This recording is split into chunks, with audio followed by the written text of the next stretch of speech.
Béni soit le nom du Seigneur. On prend Josué chapitre 1. Josué, le chapitre 1, verset 7 à 9. Au nom de Jésus. Josué 1, verset 7. Fortifiez-vous seulement et aie bon courage, en agissant fidèlement selon toute la loi que Moïse, mon serviteur, t'a prescrite. Ne t'en détourne ni à gauche ni à droite, afin de réussir dans tout ce que tu entreprendras. Que ce livre de la loi ne s'éloigne point de ta bouche, médite-le jour et nuit pour agir fidèlement selon tout ce qui est écrit. Car c'est alors que tu auras du succès dans tes entreprises, c'est alors que tu réussiras. Ne t'ai-je pas donné cet ordre? Fortifie-toi et prends courage. Ne t'effraie point et ne t'épouvante point, car l'Éternel, ton Dieu, est avec toi dans tout ce que tu entreprendras. Merci. Alléluia. Que le nom du Seigneur soit béni. Amen. Amen. Amen. Dans le premier passage, c'est Dieu qui, n'est-ce pas, parle à Josué, le successeur de Moïse. Et ensuite, il dit à Josué comment il va avoir le succès. Amen. Il lui dit, dans le deuxième passage, bien sûr, il lui dit, il y a un livre, consulte-le, agis selon ce qui y est écrit. Ne t'en détourne ni à gauche ni à droite. Tu auras du succès dans tout ce que tu peux prendre. Mais un peu plus haut, il va dire, nul ne tiendra devant toi. Tant que tu vivras, nul ne tiendra devant toi. Tout lieu que fourra la plante de ton pied, je te le donne. Après avoir dit tout ça à Josué, on arrive au verset 7. Il lui dit, fortifie-toi. Mais, par contre, pour pouvoir réussir, voici le seul secret. Il y a un livre. Il dit ce livre. Il dit ce livre, il est précis. Ce livre. Il y a un livre. Tu dois le consulter. C'est le livre de la loi, le livre de ma parole. Tu vas faire tout ce qui est là-dedans. Et tu auras du succès. Tu auras du succès dans tout ce que tu entreprendras, tu auras du succès. Josué l'a fait, et vous et moi sommes témoins de toutes les prouesses qu'il a fait, n'est-ce pas? Dieu l'a utilisé pour conquérir des territoires. Dieu l'a utilisé puissamment. Il a fait le miracle que Moïse a fait. Ils ont traversé le Jourdain à pied sec. Amen. Vous vous souvenez de l'épisode des murailles de Jéricho? Amen. Amen. Donc, il y a beaucoup de choses que Dieu a fait avec lui. Mais le secret, c'était ce livre. Aujourd'hui, je veux vraiment encourager quelqu'un sur le livre. Le livre des livres, c'est la Bible. Il faut lire la parole de Dieu de jour comme de nuit. Faire, n'est-ce pas, lire de manière systématique, lire de manière cursive, prendre un livre de la Bible, lire en entier, prendre les 4 évangiles, lire en un mois. En fait, faites tout pour lire la Bible en entier en un an et faites-le chaque année. Tu peux même lire la Bible en entier 2 fois par an, voire même 3 fois par an. C'est une question d'organisation. Amen. Amen. Ça, c'est la première chose. La deuxième chose dont je vais te parler, dans le livre de Marc, Jésus dit, allez et prêchez la bonne nouvelle à toute la création. Là encore, il fait référence au livre, à la Bible. Amen. Amen. Il fait référence à la parole de Dieu. Parce que ce que nous allons prêcher, c'est la parole de Dieu. Elle est contenue dans la Bible. Donc, c'est un livre. Alléluia. Amen. C'est au nom de Jésus. Alléluia. Je vais vous parler sur une méthode d'évangélisation qui est très négligée dans le milieu chrétien. Mais il y a des religieux qui ont compris cela et qui ont mis cela en pratique et aujourd'hui font des millions et des millions d'adeptes. C'est une secte qu'on appelle témoins de Jéhovah. Voyez-vous, je vais vous parler de la littérature chrétienne qui a d'énormes possibilités pour gagner des âmes. Amen. Amen. Oui, c'est la vérité. Je vais vous parler, après la Bible, je vais vous parler de la littérature chrétienne. Amen. Amen. Généralement, on admet que dans notre société, que l'arme la plus explosive n'est pas la bombe atomique. Mais c'est plutôt l'encre de l'imprimeur. Vous savez, par des livres, on peut gagner un nombre incalculable d'âmes. Capturer un nombre incalculable d'âmes. Soit pour le bien, soit pour le mal. Parce que l'encre de l'imprimeur peut à la fois faire des choses bonnes, positives, et les choses négatives. Pourquoi? Parce que une petite quantité d'encre mélangée avec des lettres de l'alphabet peut propager des idées détonnantes dans l'esprit des gens. Voyez-vous, plus on lit la parole de Dieu et plus les pensées bibliques, les pensées de Dieu nous imprègnent. C'est vrai. Amen. Regardez comment le diable aujourd'hui a imité ce processus de Dieu. Tout ce que Dieu a dit, il faut l'écrire. Tout ce que Dieu a dit, il a dit à ses serviteurs, mettez par écrit. Que ce soit les prophètes, que ce soit les sacrificateurs, que ce soit les rois, dans la Bible, ils ont tous écrit parce que Dieu leur disait d'écrire. C'est pour vous montrer l'importance et la puissance de la littérature. Alléluia. Amen. Il y a une puissance infiniment grande dans la littérature. Voyez-vous? Et moi, je veux encourager quelqu'un. Nous allons évangéliser aussi par la littérature. Parce que les témoins de Jéhovah, qu'est-ce qu'ils font? Ben, c'est vrai qu'ils abordent les gens, mais en même temps, ils ont beaucoup de littérature, beaucoup de livres de leur dépliant qu'ils donnent aux gens. N'est-ce pas? Amen. Ils en impriment des millions et ils donnent aux gens parce qu'ils ont compris la puissance de l'imprimer. La puissance de l'évangélisation ou bien de la puissance de gagner une personne par l'imprimer, par les prospectus. Bien aimé, l'encre de l'imprimeur peut servir à la fois en bien comme en mal. Mais malheureusement, le plus souvent, ce sont les effets négatifs qui sont mis en avant. D'accord? Les effets négatifs de certains imprimés, certains livres qui sont mis en avant. Je vais vous parler un peu de Harry Potter.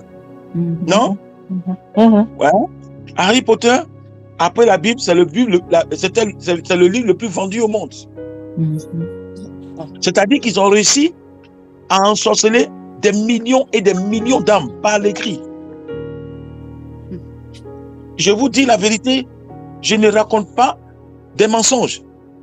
Par une seule lettre ésotérique que quelqu'un a lue ou a cru, il est directement en contact avec le monde de la sorcellerie.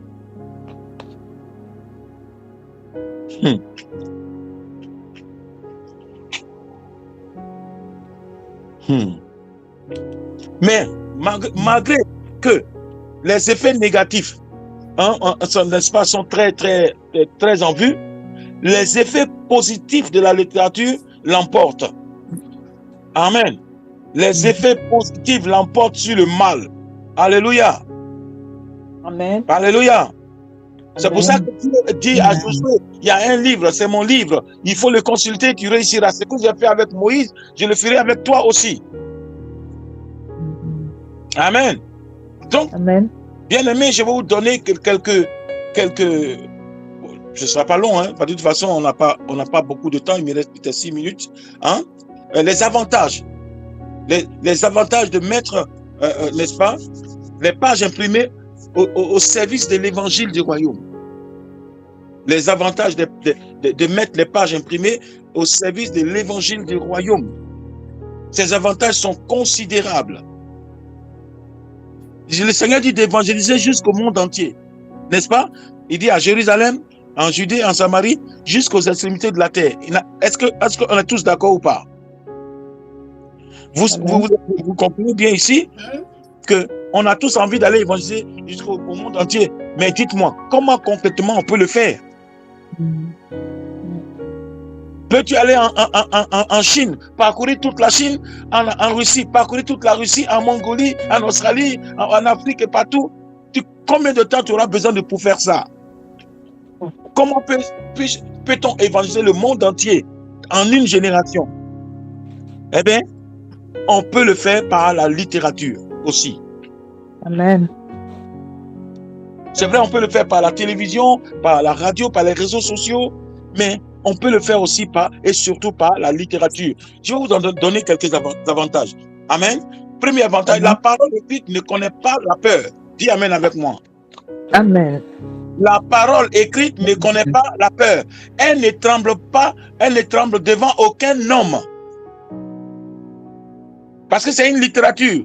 Elle n'a peur de personne, elle ne tremble devant personne. C'est le premier avantage. La parole écrite ne connaît pas la peur, elle ne tremble devant aucun homme. Elle proclame le même message à tous, aux riches comme aux pauvres, aux rois comme aux communs des mortels. Amen et amen. Amen. Bien-aimé, je comprends maintenant pourquoi depuis quelques années Dieu me disait, mets par écrit tout ce que je te donne, mets par écrit tout ce que je te donne. Et moi je disais à Dieu, mais je n'ai pas l'argent. 2, je ne sais pas comment on fait. 3, j'ai commencé à discuter des années durant. Dieu dit, mets par écrit, mets par écrit, mets par écrit. C'est seulement l'année dernière. Le fardeau était tellement pesant sur moi. Tellement pesant sur moi. De jour comme de nuit, je me vois en train d'écrire, en train de voir des méthodes, des thèmes du livre. Les thèmes sont là. Dès que je prends le crayon, les titres commencent à arriver. Or, une fois que j'ai les titres, je peux maintenant faire nettement la structure du livre. Le thème du livre, et après les chapitres du livre, et après la structure du livre. Et toutes ces choses-là, je ne connaissais pas avant.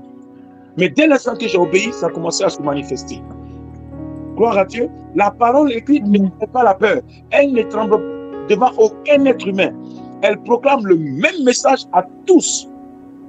Amen ou pas amen?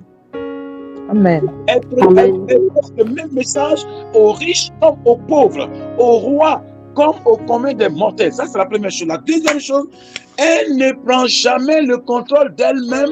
Elle ne répond jamais en colère. Elle ne perd jamais. Elle ne perd jamais le contrôle d'elle-même. Elle ne répond jamais en colère. Et pourtant, nous, ça peut nous arriver de perdre le contrôle et même d'être en colère parce qu'on nous a insultés, etc., n'est-ce pas? Donc, bien aimé, ne négocions pas la littérature chrétienne. La littérature chrétienne, c'est la parole de Dieu sous forme, n'est-ce pas, d'évangélisation, sous forme de livres prophétiques. Mais comme il s'agit d'évangélisation, c'est sous forme d'évangélisation puissante ou l'évangélisation prophétique ou l'évangélisation du royaume. Bien aimé, nous gagnerons beaucoup d'âmes avec ça. Elle ne perd jamais le contrôle d'elle-même. Elle ne répond jamais en colère. Troisième chose, elle est insensible aux moqueries, aux mépris et aux insultes. Amen ou pas amen? C'est vrai ou c'est pas vrai? Amen. La parole exprimée est insensible aux moqueries, aux mépris et aux injures, aux insultes. Ensuite, elle n'est jamais fatiguée. 24 heures sur 24. Amen. Même quand nous dormons ou quand nous nous reposons. Gloire à Dieu. Elle ne se décourage jamais. Elle ne se décourage jamais. Amen. Amen. Mais elle raconte inlassablement la même histoire. La parole imprimée s'adresse avec autant de passion à une personne qu'à une multitude.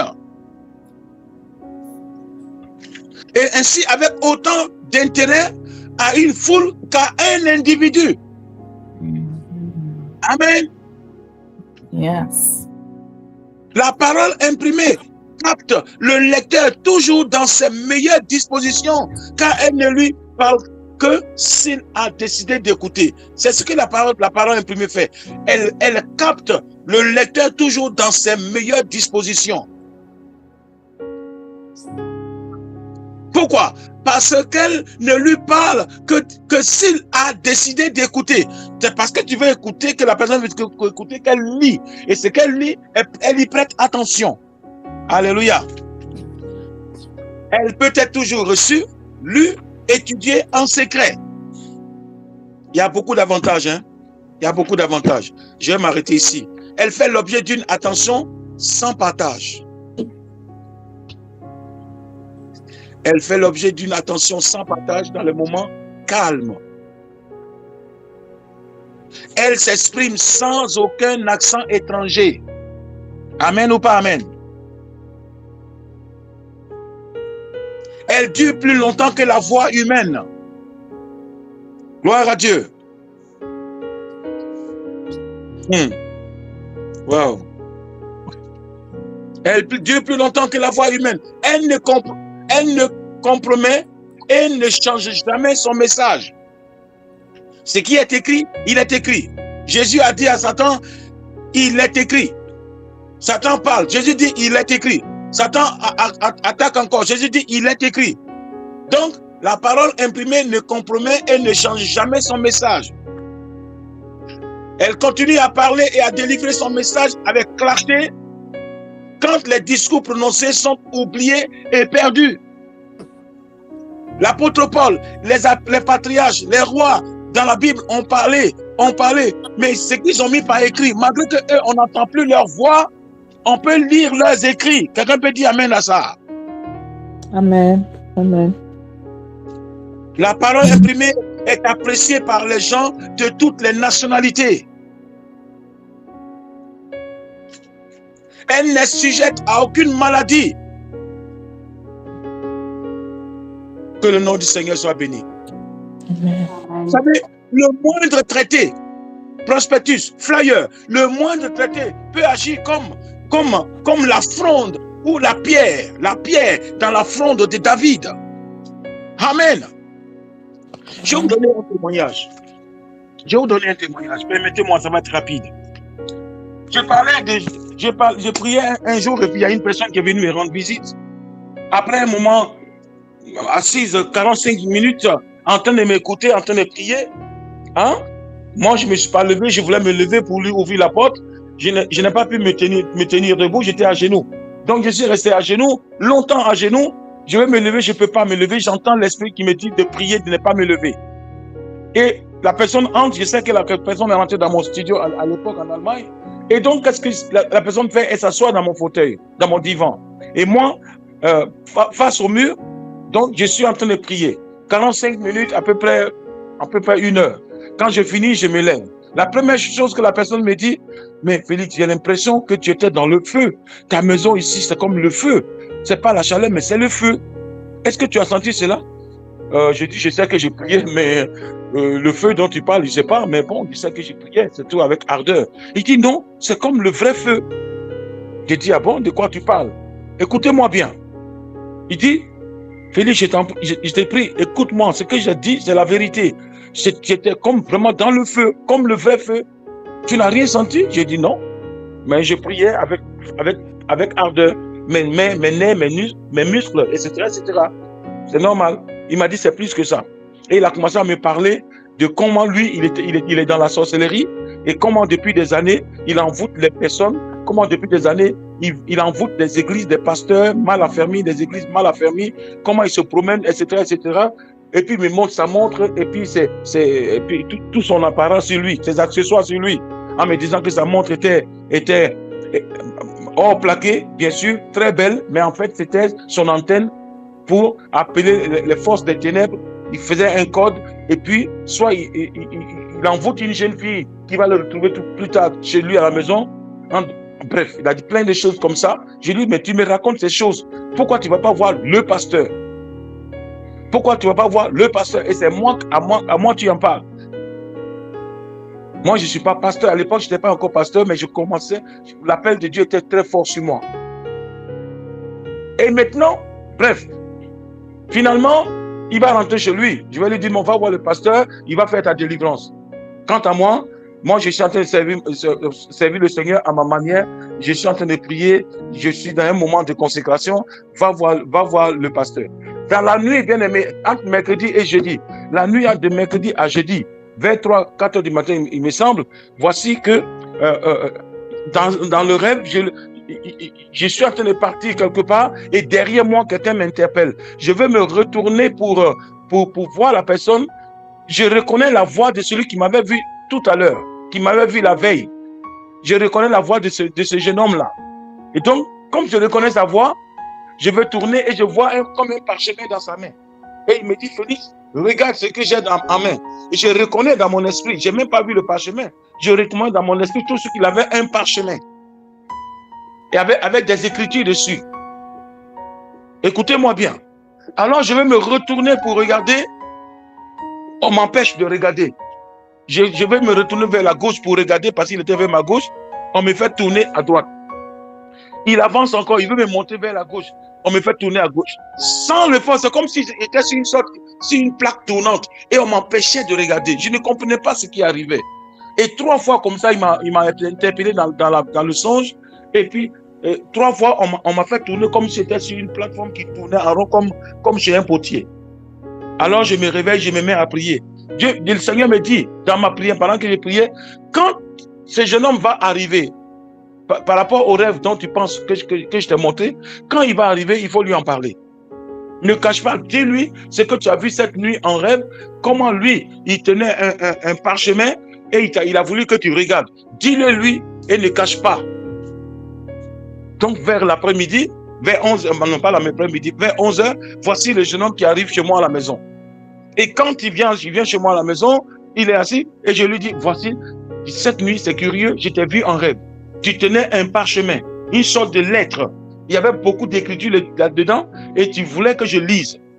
Bien aimé, il a sauté, il a sauté, il est tombé presque sur son postérieur et il a commencé à avoir peur et à trembler. Il dit, non Félix, dis-moi que tu n'as pas lu. Dis-moi que tu n'as pas lu. S'il te plaît, dis-moi que tu n'as pas lu. Il dit, mais j'ai vu, je n'ai pas lu. Je savais que c'était ta voix, que tu avais un parchemin et que tu voulais que je lise absolument. Mais alors que je voulais me tourner pour regarder, on me faisait, il y a comme si la terre sous moi tournait à droite. Toi, tu étais à gauche. Quand je vais me retourner à gauche, la terre tourne vers la droite. Donc, du coup, j'ai fait plusieurs de pirouettes pour ne pas pouvoir voir, n'est-ce pas, une seule lettre de ce que tu avais en main. Ah, il a commencé à trembler sur lui, dit, vraiment, Dieu est avec toi. Dieu est avec toi. Il avait la sueur comme ça, il tremblait sur lui. Dieu est avec toi. Toi, voici une preuve encore que Dieu est avec toi. Dieu est avec toi. Il dit, mais de quoi est-ce que tu es en train de me parler? Il dit, Félix, je vais te dire notre secret. Quand on ne peut pas avoir un chrétien ou bien quelqu'un, en réalité, on passe en rêve.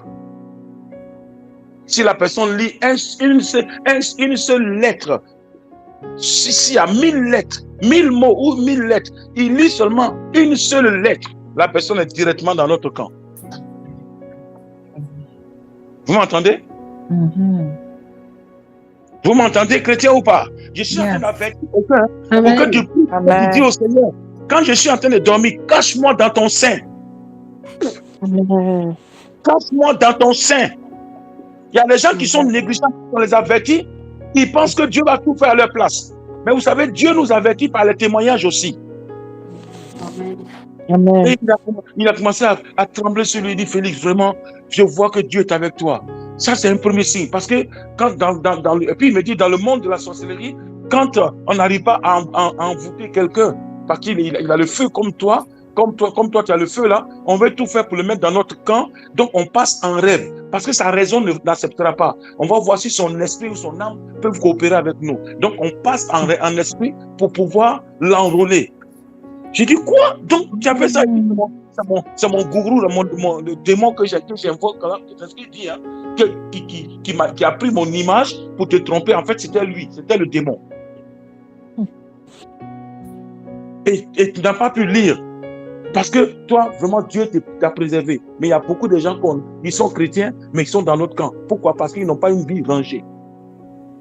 Je suis en train de parler à quelqu'un pour avertir quelqu'un. Il faut que tu te consacres au Seigneur et à l'œuvre du Seigneur. Sois vrai avec Dieu. Dieu t'épargnera. Mille tomberont à ta gauche, 10 à ta droite, tu ne seras pas atteint. Amen. C'est pour vous parler, n'est-ce pas, de l'impact de l'imprimé, de la parole écrite. Ça peut être le bien comme le mal. En l'occurrence, ça là, l'ennemi voulait utiliser pour m'enrôler dans son camp. Il n'a pas réussi. Le diable a essayé plusieurs fois de me remettre dans son camp. Il n'a pas réussi. Il y a même des esprits qui sont venus, des démons, qui sont arrivés depuis très très loin, en France. Parce qu'ils me cherchaient, ils n'arrivaient pas à me faire tomber. Ils n'arrivaient pas. Bref, j'arrête ici parce que mon témoignage, il faut que j'écris je dois écrire mon témoignage. Ma bio, ça va bénir beaucoup de gens. Ça va beaucoup de gens. J'ai dit, c'est de donner ce témoignage pour t'encourager et pour te dire, le moment où tu es en train de te consacrer à Dieu dans le jeûne et dans la prière, que tu passes des moments difficiles, tu refuses le compromis. Laisse-moi te dire, Dieu te préservera, Dieu te gardera. Amen.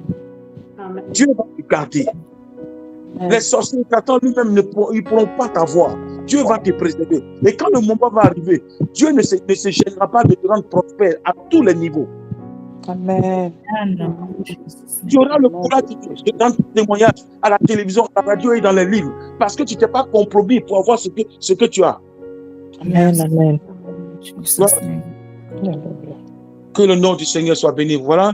Désolé, quand je suis pris par l'onction de Dieu, parfois il faut que je libère, sinon après j'ai un sentiment d'une mission non accomplie. Donc je libère pour que je sois allégé.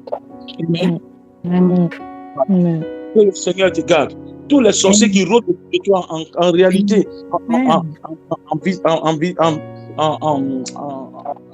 en éveil, comme dans le sommeil, tous ces sorciers, ces agents sataniques qui tournent autour de toi, ils ne t'atteindront pas au nom de Jésus. Amen. Amen. L'onction qui est sur ta vie ne sera pas compromise au nom de Jésus. Amen. Amen. Tu ne seras pas à la fois avec le Seigneur et avec le diable. Parce qu'il m'a dit une chose qui m'a fait peur. Il m'a dit, pasteur Félix, tu es trop naïf. Toi, tu es trop naïf, tu es trop innocent. Il y a des pasteurs, vos pasteurs, il y a quelques-uns de vos pasteurs, plusieurs même, ils sont dans notre camp déjà. Dites, mais comment tu peux dire ça? C'est maintenant que je comprends qu'effectivement, il y a des gens, il y a des pasteurs qui se sont compromis parce qu'il y avait des ouvertures dans leur vie. Ils ont ouvert la porte à Satan et Satan est rentré. Ils continuent de prêcher l'évangile, mais en même temps, ils sont un boulevard, n'est-ce pas, pour les démons dans l'église et dans les chrétiens. Je prie que tu ne sois jamais ce type de pasteur ou de chrétien ou de prophète ou de prophétesse ou d'évangéliste ou de chanteur ou d'intercesseur au nom puissant de Jésus-Christ. Amen. Amen. Amen. Voilà, c'était mon exhortation. Que Dieu vous bénisse. Merci. Amen. Merci pour votre écoute. Que Dieu vous garde.